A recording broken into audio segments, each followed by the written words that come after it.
Hey everybody, welcome back to Video Episode. Here I got a fun and exciting episode for you guys this Friday because recently I've been starting to do some quote-unquote game room tours where I go over some of my collection because you guys keep asking for a game room tour, but the reality is I live in a 1,000 square foot condo in Chicago, so most things are behind cabinets or in closets.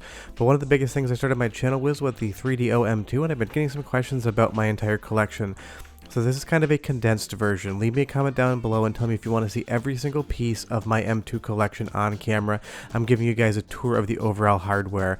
Because when I say I absolutely love the 3DO M2, if you don't know me, that is a very true statement. I've been collecting for this probably for like 10 years or so, and I would assume I have what is the world's largest private collection of 3DO M2 hardware, software, and ephemera. Before we get too far involved though, do me a huge favor, down below hit like and subscribe and ring that notification bell, definitely helps us out. And if you feel so inclined and want to support the channel, I got a Patreon link down below as well. But I just love this hardware. It's what I started talking about on the channel when I first started the channel over 5 years ago. And even though I've collected almost everything there possibly is to get, I'm always still out there looking for different things.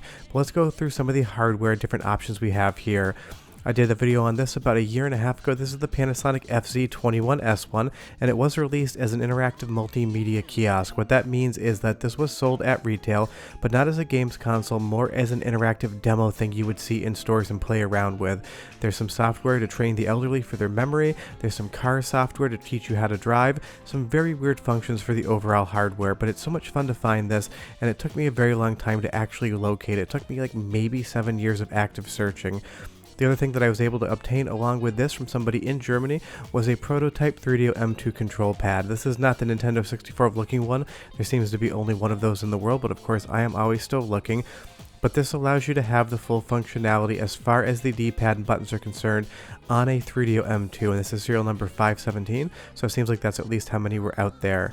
Now this hardware right now, we're working on making it play other things, but currently the biggest quote-unquote game you can play is Pon Pon Land, which I just showed you there.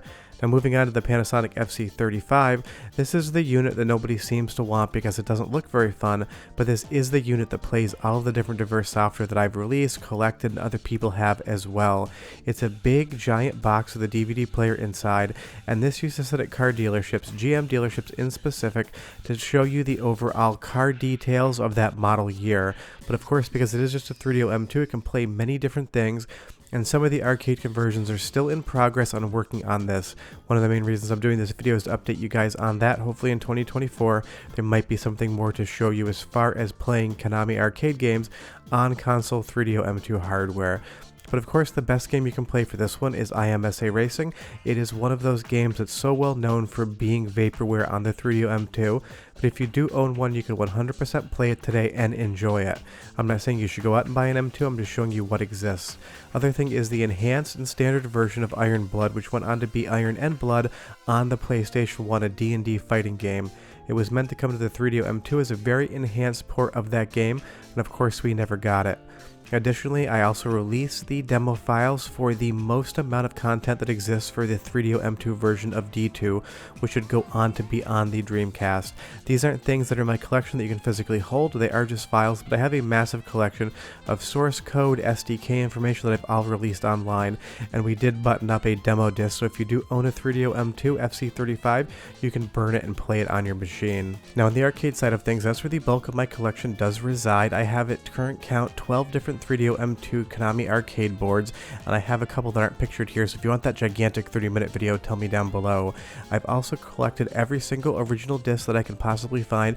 I'm only missing like 2 different retail variants as far as that's concerned, and all of the different controls, I have managed to acquire them as well, because on the 2 games, Evil Knight and Total Vice, you do need to have arcade light gun hardware as well as the board for it to actually be able to function, which makes collecting it even harder because those guns are not cheap and they usually come in broken. I've had to repair pretty much every one of them, and that's the thing about the 3DO M2 arcade hardware. If it does go down, people pretty much just contact me because I am the one that seems to be able to fix them. But it's been so much fun to toy around with this hardware and learn new things. If we take a closer look at the arcade board in and of itself, this was developed at the exact same time as the console hardware was concerned, and it is a very similar design. It's actually quite elegant in how little it uses to achieve so much better results than any other console on the market in 1996.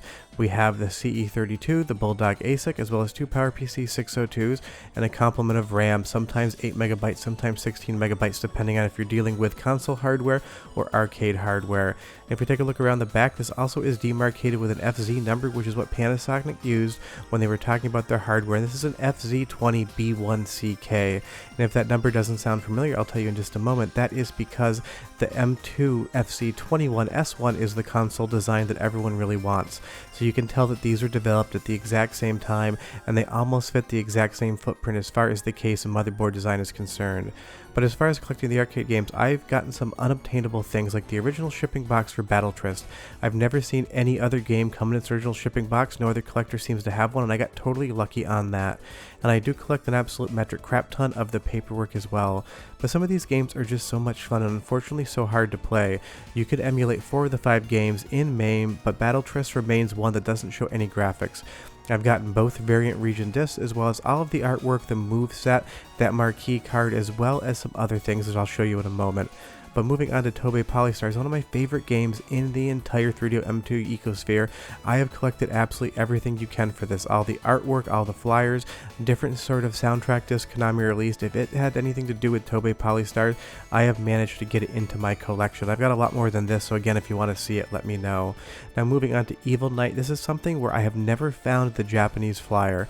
I have seen photos of it, I know it exists, but I don't know where to find it. Pretty much all the North American artwork I've managed to acquire, but unfortunately that's one that I have never found. I even have the original cabinet side art for both sides unused, that gigantic sticker on the paper, in a tube in my closet, so any day that I really want to make a conversion cabinet I can. Now speaking of conversions, this is Total Vice, and I've got the conversion kit manual there as well, and the Japanese and North American flyer, but I've never found the European one for that one. And on Battle Tryst, I have the art for the marquee as well. It's just so much fun to have all of this different stuff. It's taking me over 10 years to find all of it, and there's still stuff out there that I find all the time. I just recently got a Battle Tryst poster unused from the original arcade run-in, and it's sitting in a box next to me. I just didn't have all the weights to roll it out on camera, but I could do that in the future. I also have a lot of stuff for the World Soccer Championship. This is probably the rarest game. I've only ever seen one sell in the last 10 years, and I purchased it for about $30 US out of Japan. And I've gotten a lot of different things along with these little standees that would go near the cabinet. Some of these things I'd never seen before I actually purchased them, but they're now in my collection and I preserve them, and I'm going to scan them soon for pretty much anyone else. I also weirdly collect a lot of the Gamers magazines out of Japan that have different assets for the 3DO M2 in it. That's all going to be on the arcade side, but they have stuff about Battle Tryst, Tobe Polystars, and ads on the back at each and every one of them that has something to do with the 3DO M2. I'm sure there's still a couple of Gamers out there. I don't know whether or not they have the content in the back of them or in the actual magazine. These are just the things that I found online by taking risks and buying whole swaths of these magazines and hoping I will find something inside that I can scan and share with people. But it's so much fun to go through all of this stuff and try to find it. Every single new piece of paper or new disc I have, I share it around, make sure everyone can appreciate it so that this doesn't get lost to time. A lot of my collection is just me grabbing random things that no one seems to know about and showing them to them. That way they can get a better sense of what happened back in the day, and doing it for the 3DO M2 has been the most fun I've had my entire collecting tour, second only to the Hyper Neo Geo 64. But there's just so much fun things in here, developer art from Konami that had never been seen until I had actually scanned them and shared them online. It's just so much fun to go through all of this stuff. This Total Vice ad right here, just absolutely love it. It is one of my favorite games on the Konami arcade side of the hardware in and of itself. But collecting all these random pieces of paper definitely does it for me, and the nice thing is they're really not that expensive, you just need to know where to look for them. And the last thing is going to be this FC21S1 engineering sample, which actually isn't part of my collection.